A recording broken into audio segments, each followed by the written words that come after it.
नमस्ते। आज हम सभी बीए फाइनल ईयर के संस्कृत साहित्य विषय के बारे में पढ़ेंगे। जैसा कि मैंने आपको सिलेबस की चर्चा करते समय मैंने आपको बताया था कि आपके बीए फाइनल ईयर में 2 प्रश्न पत्र हैं और आज जो हम विषय पढ़ेंगे वह विषय आपके बीए फाइनल ईयर के सेकंड पेपर से संबंध रखता है। इसमें सेकंड पेपर में एक व्याकरण टॉपिक है। उस व्याकरण के अंदर तिङन्त नाम का एक प्रकरण है जो आपके पाठ्यक्रम में है, उसके बारे में हम विस्तृततया चर्चा करेंगे।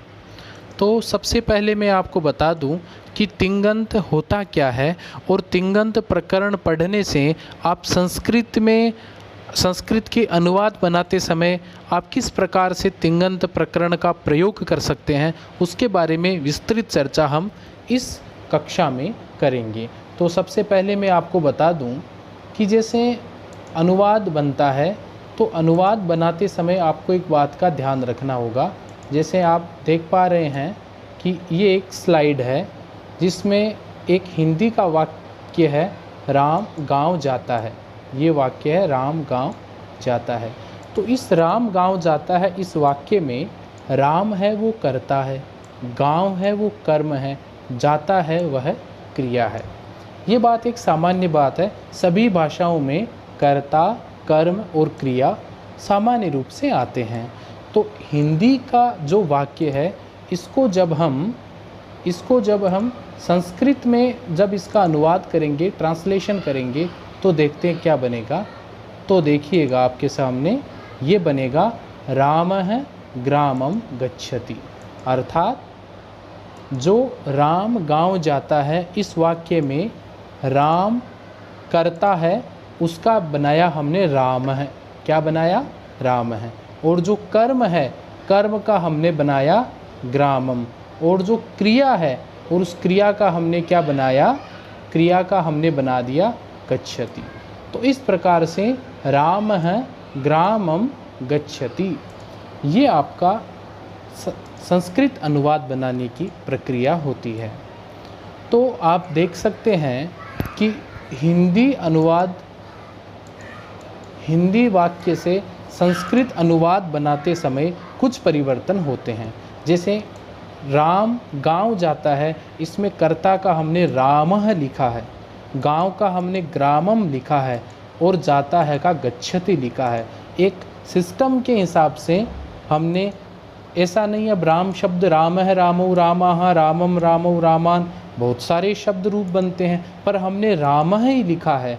तो ये राम है लिखने का क्या कारण है वो हम समझेंगे।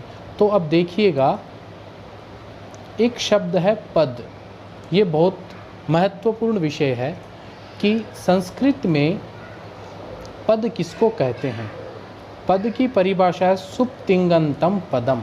एक संज्ञा प्रकरण का सूत्र है। ये सूत्र हमें पद की परिभाषा बताता है। पद की परिभाषा में यह बताता है, देखिएगा, सुप्तिङन्तम पदम, अर्थात जिसके पीछे सुप प्रत्यय का कोई सा भी प्रत्यय हो वो पद बन जाता है। तिङन्तम, या किसी के पीछे तिंग प्रत्यय है तो वह पद बन जाता है। तो संस्कृत व्याकरण में हम पद कैसे बनाएंगे, पद की पहचान कैसे करेंगे? या तो उसके पीछे सुप प्रत्यय में से कोई सा प्रत्यय है या तिंग प्रत्यय में से कोई सा प्रत्यय है। सुप और तिंग अंत वाले शब्द ही पद कहलाएंगे, उनके अलावा पद नहीं कहलाएंगे। अब देखिएगा, अपदम न प्रयुञ्जीत, इस बात को आप अच्छे से समझना। अपदम न प्रयुञ्जीत, हम हिंदी से संस्कृत का अनुवाद बनाते हैं तो ध्यान रखिएगा हमें पद का ही प्रयोग करना है। अपदम न प्रयुञ्जीत, जो पद नहीं है उसका प्रयोग हमें कभी नहीं करना है। जैसे हमने अनुवाद बनाया था राम गांव जाता है, तो ये जो राम है, तो यदि यहाँ पे राम है नहीं लिख के हम ऐसा लिख देते राम ग्रामम गच्छति, तो क्या वाक्य सही बन पाता? नहीं बन पाता। क्यों नहीं बन पाता? क्योंकि राम तो शब्द है, राम के पीछे जब हम सुप प्रत्यय लगाएंगे तो वो बनेगा प्रथमा विभक्ति के एक वचन में राम है, तो पद का ही प्रयोग करेंगे हम। केवल राम शब्द लिखने से काम नहीं चलेगा। तो देखिएगा, जो पद नहीं है उसका प्रयोग नहीं करना चाहिए, वाक्य में पद का ही प्रयोग करना चाहिए। ये संस्कृत व्याकरण का नियम है। जैसे हरि शब्द है तो आप ऐसा नहीं लिख सकते हरि ग्रामम गच्छति, नहीं, हरि ही विसर्ग लगाएंगे। क्यों लगाएंगे विसर्ग? क्योंकि हरि तो शब्द है, मूल शब्द है, मूल शब्द के पीछे हमें सुप प्रत्यय करना पड़ेगा। तो ये बात आपको अच्छे से समझनी है। अब देखो, मैंने आपको सूत्र के बारे में समझाया है। सुप प्रत्यय जिसके अंत में हो, ये आप देख सकते हैं, सुप प्रत्यय जिसके अंत में हो उसे पद कहते हैं। मैंने आपको पद की परिभाषा में एक सूत्र बताया था, सुप तिङन्तं पदम। तो पहली परिभाषा पद की क्या हो गई? जिसके पीछे सुप प्रत्यय हो उसको क्या कहते हैं? पद कहते हैं। अब आप कहेंगे सुप क्या है? तो सुप प्रत्यय है सु औ जस अम औट शस टा भ्याम भिस गे भ्याम भ्यस गसी भ्याम भ्यस गस ओस आम गी ओस सुप, ये सभी प्रत्यय है। इन प्रत्ययों के द्वारा कौन से रूप बनते हैं? जैसे राम है, रामौ, रामाहा, रामम, रामौ, रामान, रामेण, रामाभ्याम, रामई, ये जितने शब्द रूप बनते हैं वो सभी के सभी शब्द रूप इस सुप प्रत्ययों से बनाए जाते हैं। जैसे मूल शब्द है राम, राम का राम है कैसे बना? राम का राम है बना सु प्रत्यय लगने से राम है बना। रामौ कैसे बना? औ प्रत्यय लगने से बना। रामः कैसे बना? जस प्रत्यय लगने से बना। तो जितने शब्द रूप है उन सभी शब्द रूपों में सुप प्रत्यय होता है। तो जिसके अंत में सुप प्रत्यय हो उसको कहते हैं पद, और जिसके पीछे सुप नहीं है तो उसको हम पद नहीं कहेंगे। तो ये आपकी पहली परिभाषा आपने समझी। उसके बाद में देखिएगा क्या है, तिंग प्रत्यय जिसके अंत में है, तिंग प्रत्यय जिसके अंत में है उसे पद कहते हैं। ये बात भी आपको समझनी है। ये क्या कहते हैं कि जिस प्रकार से किसी के शब्द के पीछे सुप प्रत्यय होता है उसी प्रकार किसी के पीछे तिंग प्रत्यय होता है तो उसको पद कहते हैं। अब तिंग क्या है? तो तिंग भी सुप की तरह प्रत्यय होते हैं। तिंग में कौन कौन से प्रत्यय होते हैं? तिप तस झी, सिप थस थ, मिप वस मस, तय आताम झ, थास आथाम ध्वम, इट वही महिंग। ये आपके 18 प्रत्यय है और इन 18 प्रत्ययों से हम क्या बनाते हैं? पद बनाते हैं। कौन से पद बनाते हैं? आपने पूर्व कक्षाओं में पढ़ा है, भवती भवतः भवन्ति, भवसी भवतः भवत, भवामी भवावह भवामह। तो इसी प्रकार बहुत सारी क्रियाएं बनती है।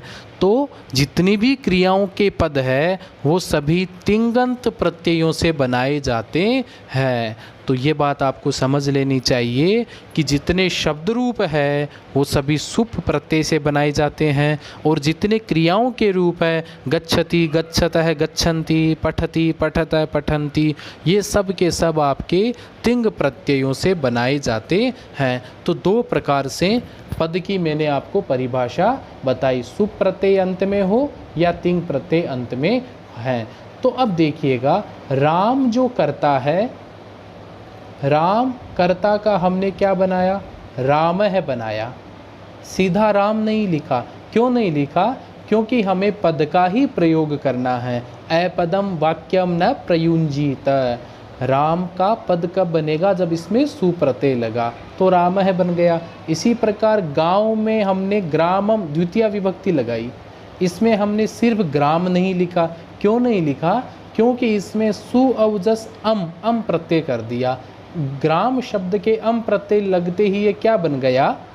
ये पद बन गया। तो हमने ग्रामम पद का प्रयोग कर दिया। इसी प्रकार जाता है गम धातु का प्रयोग है, तो हमने राम है ग्रामम गम ऐसा नहीं लिखा, हमने गच्छति लिखा। क्यों लिखा? गम धातु के पीछे जब तिंग प्रत्यय हो जाता है तो वहाँ पर गच्छति क्रिया बनती है, जिसके कारण हमें पद का ही प्रयोग करना चाहिए। इस प्रकार से आपको ये समझ में आ गया कि तिंग प्रत्यय सुप प्रत्यय लगने के कारण, तिंग प्रत्यय सुप प्रत्यय लगने के कारण पद बनता है। अब हम तिंग प्रत्ययों की चर्चा करेंगे। अब हम तिंगंत प्रकरण में देखेंगे। तो तिंगंत प्रकरण में सबसे पहली जो बात हमें हमारी समझने लायक है वो है लकार दश होते हैं। ये बात आप समझ लीजिएगा कि यह तो आपको समझ में आना चाहिए कि तिंगंत प्रकरण का संबंध संस्कृत अनुवाद बनाते समय क्रियापद से हैं। हिंदी में जाता है, सोता है, खाता है, रोता है, ये जितनी क्रियाएं हैं उन सभी क्रियाओं का अनुवाद बनाने के लिए हमें तिंगंत प्रत्यय लगाकर हमें क्रियापदों का प्रयोग करना होगा। जैसे राम भोजन खाता है या सीता गांव जाती है। अब यहाँ पे जो जाती है जो क्रिया है उसको संस्कृत में कहते हैं गम धातु। अब गम धातु के हमें तिप तस जी आदि प्रत्यय लगा करके हमें क्रियाएं बनानी है। तो गम धातु के तिप प्रत्यय लगा दिया तो बनेगा गच्छति। क्या बनेगा? गच्छति। इसी प्रकार रामः गच्छति, रामौ गच्छतः, रामाः गच्छन्ति। इस प्रकार से यह प्रकरण पढ़ने के बाद में आप हिंदी अनुवाद से संस्कृत अनुवाद में क्रियाएं आप अपने आप लगा पाओगे। तो क्रियाओं के अंदर सबसे पहले क्या होते हैं? लकार। लकार कितने होते हैं? 10। यह परीक्षा में अधिकांशतया प्रश्न पूछा जाता है, कति लकाराः, तो लकार 10 होते हैं। उसके बाद में देखो क्या कहा गया है, 5वां लकार लेट वेद मात्र में ही प्रयोग किया जाता है। अब इन 10 लकारों में से आप देखिएगा कि 10 लकार कौन कौन से हैं, ये आपको इसमें दिखाई देगा। तो देखिएगा सबसे पहला इसमें जो लकार है वो लट लकार, लिट लकार, लुट लकार, लृट लकार, लेट लकार, लोट लकार, लंग लकार, लिंग लकार, लुंग लकार, लृंग लकार। तो ये सभी 10 लकार है। इन 10 लकारों में 5वां लकार कौन सा है? देखिएगा ये 1, 2, 3, 4 और 5। ये जो लेट लकार है, लेट लकार का प्रयोग अभी आधुनिक संस्कृत में इसका प्रयोग आपको कहीं नहीं मिलेगा। लेट लकार का प्रयोग सिर्फ वैदिक ग्रंथों में इसका प्रयोग किया गया है। वेदों में ही लेट लकार का प्रयोग किया गया है। तो यह प्रश्न बनता है 10 लकारों में से ऐसा कौन सा लकार है जिसका प्रयोग सिर्फ वेद में ही किया जाता है? तो आपको लेट लकार याद रखना होगा। तो इस प्रकार से आपको ये 10 लकार आपको अच्छे से देखने होंगे। अब सबसे आपके महत्वपूर्ण बात है, ये तिंगंत प्रकरण के सूत्र जो आपकी पुस्तक में आपको मिलेंगे, मैंने इसको चार्ट के माध्यम से समझाने का प्रयास किया है, आप अच्छे से समझ सकते हैं। तिंगंत प्रकरण का सबसे पहला सूत्र है लह कर्मणि च भावे चा कर्म केभ्ये। इसका पहला सूत्र ये है, देखिएगा इस सूत्र को आप समझने का प्रयास करना। इसकी संस्कृत में वृत्ति आपकी किताबों में दी गई है। मैंने संस्कृत की वृत्ति नहीं लिख करके हिंदी में समझाने का प्रयास किया है। देखिएगा इस सूत्र का अर्थ क्या होता है। लह कर्मणि च भावे चा कर्म केभ्ये। ध्यान से देखिएगा कि क्रियाएं 2 प्रकार की होती है। एक होती है सकर्मक क्रिया, एक होती है अकर्मक क्रिया। 2 कर्म के आधार पर क्रिया को 2 प्रकार से बांटा जा सकता है। एक ऐसी क्रिया जिसमें कर्म होता है उसको हम कहते हैं सकर्मक क्रिया। एक होती है अकर्मक क्रिया जिसमें कर्म नहीं होता है। जैसे मैं 2 क्रियाएं बोलता हूँ, एक है खादति खाता है, एक है रोदिति रोता है। इन दोनों क्रियाओं में आप यह ढूंढने का प्रयास कीजिए किस क्रिया में कर्म है, किस क्रिया में कर्म नहीं है। जैसे खादति खाता है तो खाने का कोई न कोई कर्म होगा, तभी तो खादती क्रिया का होना सिद्ध होगा। खादती भोजन खाता है, केला खाता है, कुछ भी खा सकता है। रोदिति रोता है। अब रोदिति क्रिया का आप कर्म ढूंढने का प्रयास करो, आपको नहीं मिलेगा। रोता है, किसको रोता है ऐसा नहीं मिलेगा। खादती खाता है, किसको खाता है, केले को खाता है। तो इस प्रकार से दो प्रकार की क्रियाएं होती है, सकर्मक क्रिया, अकर्मक क्रिया। जिस क्रिया में कर्म हो उसको सकर्मक क्रिया, जिस क्रिया में कर्म नहीं होता है उसको कहते हैं अकर्मक क्रिया। अब देखिएगा, तीन प्रकार के वाच्य होते हैं। वाच्य का अभिप्राय, वाक्य के कहने के तरीके। एक होता है कर्तृवाच्य, एक होता है कर्मवाच्य, एक होता है भाववाच्य। इसको आप अच्छे से समझने का प्रयास कीजिए। एक होता है कर्तृवाच्य, एक होता है कर्मवाच्य, एक होता है भाववाच्य। देखिएगा, आपके इस उदाहरण में मैंने आपको समझाने का प्रयास किया है। मैं आपको पहले ऐसे ही समझा रहा हूँ, लिखा हुआ भी है, हम दोनों तरीके से इसको समझने का प्रयास करेंगे। तो कर्तृवाच्य में क्या होता है, कर्ता प्रधान होता है। कर्तृवाच्य में कर्ता प्रधान होता है। कर्मवाच्य में कर्म प्रधान होता है। भाववाच्य में न कर्म प्रधान होता है न कर्ता प्रधान होता है, भाव के अनुसार क्रिया चलती है। प्रधानता किसके आधार पर हमें देखनी चाहिए।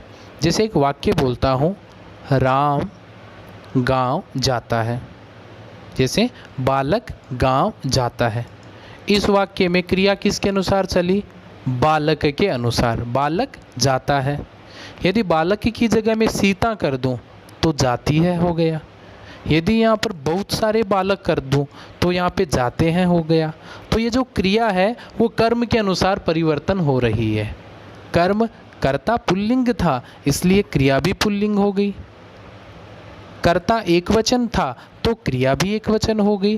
तो जब कर्ता के अनुसार क्रिया परिवर्तित हो उसको कहते हैं कर्तृवाच्य। जब कर्म के अनुसार क्रिया परिवर्तित हो उसको कहते हैं कर्मवाच्य। जैसे बहुत सारे फल राम के द्वारा खाए जाते हैं। अब ध्यान से देखिएगा, बहुत सारे फल राम के द्वारा खाए जाते हैं।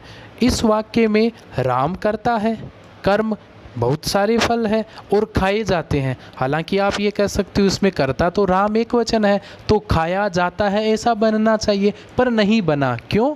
क्योंकि इसमें क्रिया किसके अनुसार बन गई, कर्म के अनुसार। तो इस प्रकार से कर्मवाच्य में कर्म एक वचन, क्रिया भी एक वचन, कर्म बहुवचन तो क्रिया भी बहुवचन। इस प्रकार से आप क्या कर सकते हैं, कर्म के अनुसार जब क्रिया परिवर्तित हो तब वह कर्मवाच्य बनता है। भाववाच्य में सिर्फ कर्ता होता है और क्रिया नपुंसकलिंग एक वचन बन जाती है। ये हुई कर्तृवाच्य, कर्मवाच्य और भाववाच्य के बारे में मैंने आपको बताया। आगे भी इसकी विस्तृत चर्चा करेंगे, पर सूत्र के प्रसंग में आपको दो बातें समझनी है। ये बात आपको याद रखनी है। क्या? देखिएगा कि सकर्मक क्रिया का प्रयोग कर्मवाच्य और कर्तृवाच्य में प्रयोग होगा।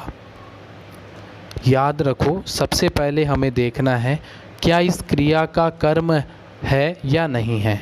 यदि वह क्रिया सकर्मक है तो हमें सिर्फ कर्मवाच्य और कर्तृवाच्य में ही उस क्रिया का प्रयोग करना है। इसी प्रकार अकर्मक क्रिया का प्रयोग सिर्फ कर्तृवाच्य और भाववाच्य में होता है। ये बात सबसे पहले आपको याद रखनी है। सकर्मक क्रिया का प्रयोग कर्मवाच्य और कर्तृवाच्य में, अकर्मक क्रिया का प्रयोग कर्तृवाच्य तथा भाववाच्य में प्रयोग होता है। अब जरा इसके उदाहरण आप देख लीजिए। जैसे आपको एक उदाहरण बताता हूँ मैं। जैसे पचती क्रिया है। पचती कौन सी क्रिया है? सकर्मक क्रिया है। क्या पचती का कर्म है? पकाना, चावल को पकाना, कर्म मिल रहा है, ये सकर्मक क्रिया है। सकर्मक क्रिया का प्रयोग हम कहाँ कौन कौन से वाच्यों में लगा सकते हैं? कर्मवाच्य में लगा सकते हैं, कर्तृवाच्य में भी लगा सकते हैं।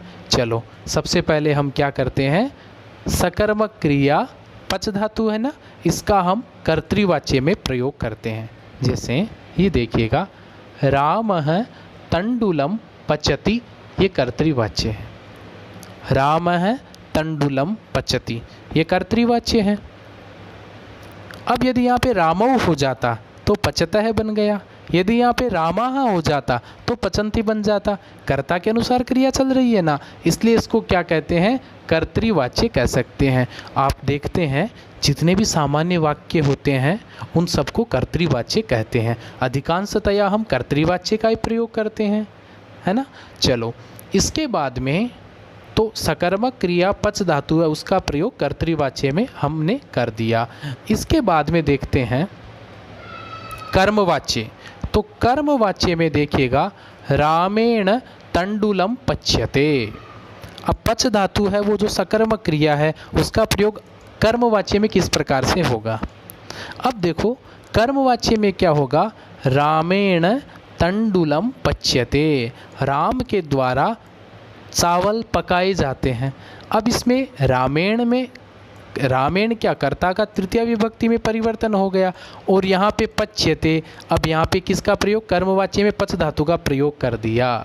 तो पच धातु सकर्मक क्रिया है, उसका प्रयोग हमने कर्तृवाच्य में भी कर दिया, कर्मवाच्य में भी कर दिया, पर अकर्मक, पर इसका प्रयोग हम भाववाच्य में नहीं कर पाएंगे। अस्तु, उसी प्रकार से हस धातु है, हस धातु अकर्मक क्रिया है, हंसना।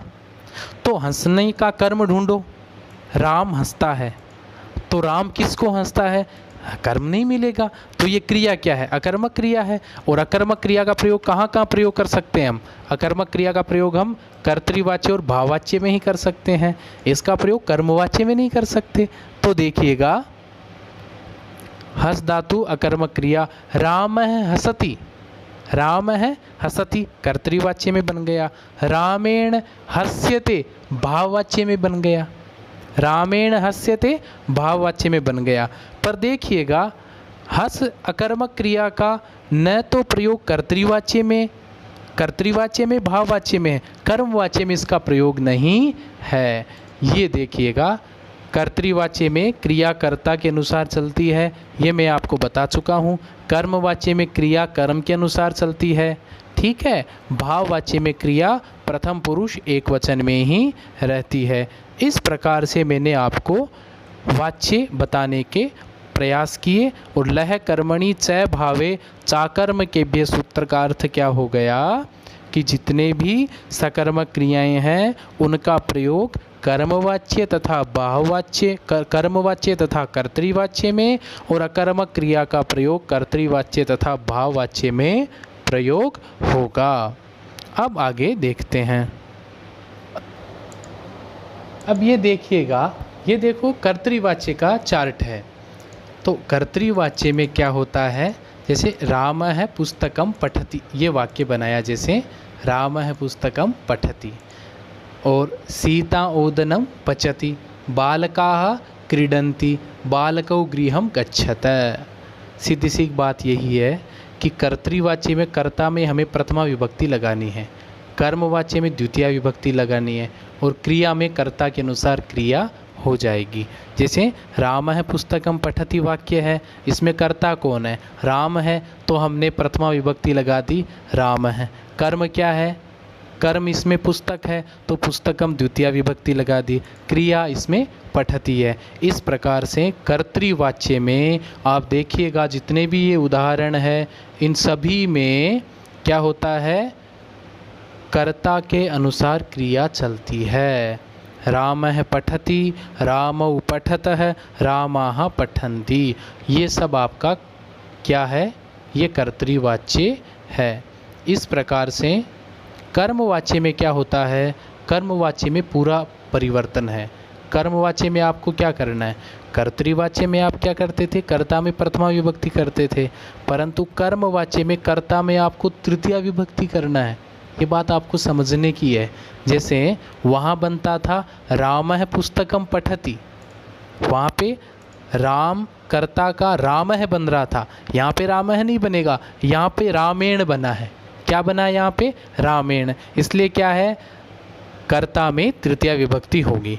कर्म में प्रथमा विभक्ति होती है, कर्मवाच्य में कौन सी विभक्ति होती है? प्रथमा। वहाँ पे राम है ग्रामम, द्वितीय विभक्ति कर रहे थे कर्म में, यहाँ पे हम कर रहे हैं प्रथमा विभक्ति।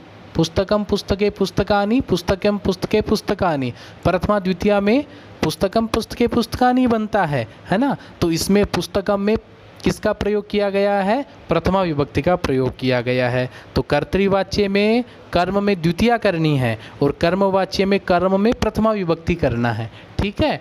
क्रिया इसमें किसके अनुसार होती है? कर्म के अनुसार होती है। वहाँ पे राम एक वचन, क्रिया भी एक वचन। यहाँ पे राम के अनुसार क्रिया नहीं चलेगी, यहाँ पे कर्म के अनुसार चलेगी। जैसे आपको बता दूँ, एक देखिएगा, जैसे रामेण पुस्तकम पठ्यते, रामेण पुस्तकम पठ्यते, पुस्तक यहाँ पे एक वचन है इसलिए पठ्यते बन गया। सीतया पुस्तकानि पठ्यन्ते, अब पठ्यते पठ्यन्ते पठ्यन्ते ये तीनों में चलता है। अब किसके अनुसार? सीतया तो तृतीया विभक्ति का एक वचन है तो क्रिया भी एक वचन होनी चाहिए थी, पर नहीं हुई। क्यों? क्योंकि पुस्तकानि के अनुसार यहाँ पे पठ्यन्ते बना है। तो कर्मवाच्य में आपको एक ही बात ध्यान रखनी है, कर्ता में तृतीया विभक्ति, कर्म में प्रथमा विभक्ति, कर्म यदि एक वचन है तो क्रिया भी एक वचन, कर्म यदि द्विवचन है तो क्रिया भी द्विवचन, कर्म यदि बहुवचन है तो क्रिया भी बहुवचन होगी। इस प्रकार से आप ये कर्मवाच्य का इसमें उदाहरण देख सकते हैं। और भाववाच्य में हमें क्या करना है? भाववाच्य का सीधा सा नियम है, कर्ता में तृतीया विभक्ति करनी है। भाववाच्य में हमें क्या करना है? कर्ता में तृतीया विभक्ति करनी है। और क्रिया क्या होगी इसकी? क्रिया देखिएगा इसमें, क्रिया इसमें होगी प्रथम पुरुष एक वचन। ये बात हमें ध्यान रखना है। क्रिया इसमें कौन सी होगी? प्रथम पुरुष एक वचन ही होगी। वस्तुतः क्या होता है भाववाच्य में, भाववाच्य में क्या होता है? भाववाच्य में सिर्फ कर्ता क्रिया होती है, भाववाच्य में कर्म का प्रयोग नहीं होता है। तो हमें क्या करना है? जैसे रामेण हस्यते, कर्म नहीं है इसमें, तो कर्ता में तृतीया विभक्ति का एक वचन रामेण बन गया और हस धातु का एक वचन होगा तो हस्यते बन गया। तो हमें भाववाच्य में किसके अनुसार क्रिया चलानी है? हमें प्रथम पुरुष एक वचन आत्मनेपद ही हमें करना है। इस प्रकार से हमने वाच्य देखे, कर्तृवाच्य, कर्मवाच्य, भाववाच्य। एक उदाहरण देता हूँ, रामः ग्रामं गच्छति, कर्तृवाच्य। रामौ ग्रामं गच्छतः, कर्तृवाच्य। रामाः ग्रामं गच्छन्ति, कर्तृवाच्य। तीनों उदाहरण मैंने कर्तृवाच्य के दिए। इन तीनों उदाहरणों में कर्ता के अनुसार क्रिया परिवर्तित होती है। अस्तु, अब मैं आपको कर्मवाच्य के उदाहरण दे रहा हूँ। रामेण ग्रामः गम्यते, कर्मवाच्य। रामेण ग्रामौ गम्येते, कर्मवाच्य का उदाहरण। रामेण ग्रामाः गम्यन्ते, कर्मवाच्य का उदाहरण। इन तीनों उदाहरणों में क्रिया कर्म के अनुसार चलती है। कर्म एक वचन, क्रिया भी एक वचन, कर्म द्विवचन, क्रिया भी द्विवचन, कर्म बहुवचन, क्रिया भी बहुवचन। अस्तु, अब बात आती है भाववाच्य की। भाववाच्य में सीधा सा सिस्टम करना है, कर्ता में तृतीया विभक्ति कर दो। जैसे बालकेन, क्रिया एक वचन होगी, हस्यते। इसमें भाववाच्य में आपको कोई भी क्रिया परिवर्तन नहीं करनी है, सिर्फ आपको एक वचन का प्रयोग करना है। बालकेन हस्यते। इसी प्रकार से बहुत सारे रूप बना सकते हैं। अस्तु, तो आज के इस कक्षा में हमने संस्कृत व्याकरण में पद का ही प्रयोग करना चाहिए। पद दो तरीक़ों से बनाया जा सकता है, सुबंत और तिगंत। सुबंत का उदाहरण रामः रामौ रामाः, ग्रामः ग्रामौ ग्रामाः, बहुत सारे उदाहरण बन सकते हैं। तिङन्त का उदाहरण भवति, भवतः, भवन्ति, पठति, पठतः, पठन्ति, ये सब पदों का ही प्रयोग करोगे आप, बिना पद का प्रयोग कभी नहीं करना है। सीधा राम लिख दिया, गलत। सीधा गम लिख दिया, गलत। गच्छति लिखो या रामः लिखो, पद का ही प्रयोग करना है। उसके बाद में हमने तिङन्त प्रकरण पढ़ना शुरू किया। सूत्र था लह कर्मणि च भावे चाकर्मकेभ्ये। सूत्र क्या कहता है? सकर्मक क्रिया, अकर्मक क्रिया। सकर्मक क्रिया का प्रयोग कहाँ होगा? कर्तृवाच्य, कर्मवाच्य, भाववाच्य में नहीं होगा। अकर्मक क्रिया का प्रयोग कर्तृवाच्य और भाववाच्य। इस प्रकार से आज की कक्षा में हमने तिङन्त प्रकरण के बारे में पढ़ा। अग्रिम कक्षा में और भी ऐसे विषय पढ़ते रहेंगे। अस्तु, धन्यवादाः।